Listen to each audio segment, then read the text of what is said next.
Për në fund, ju që jeni me namaz, pyetni për ato njerëz që bëjnë si dallaverë.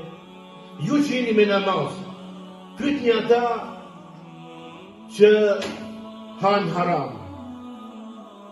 Pyetni ata që han haram. Thuja në gopë ti, a unë gjine, a unë knaqen, ti që e ke hangër mishin haram, apo e ke ngrënë mishin e deri, apo e ke ngrënë coftinën, apo e ke ngrënë atë që nuk është derë në emrin të Allahut. A u knaqe a unë gopë. Ti i cile e ke marrë mallin e jetimit padrejtisht, e ke ngrënë. Atë mjafton, atë ka dalë, atë duhet halal. Atë mjaftoj për dynja. A ka nevoj halal. Pyetni për atë që ka ngrënë kamat. A u pasurove? A ja arrite qëllimin? A e fitove dynjan? Pyetni atë që ka bërë gjibet. A u knaqen? A u rahatove?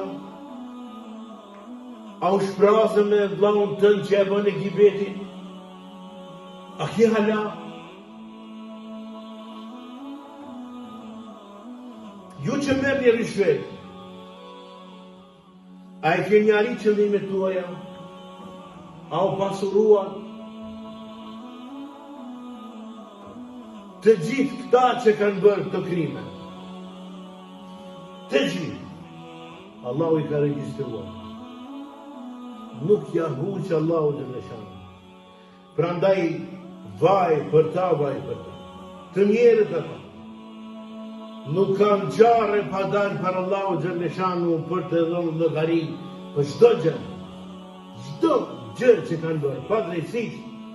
Ja kanë marrë mallin e jetimit, kanë hëngër kamat, kanë bërë gjibet, kanë hëngër mishin e derit, kanë hëngër mish që është i ndaluar, qoftë sortin, qoftë ajo që është prerë në emër të dikujt tjetër posa Allahut, do të jep llogari. Andaj keni kujdes. Inna Allahu wa malaikatahu yusalluna 'alan nabi ya ayyuhalladhina amanu sallu alayhi wa sallimu taslima.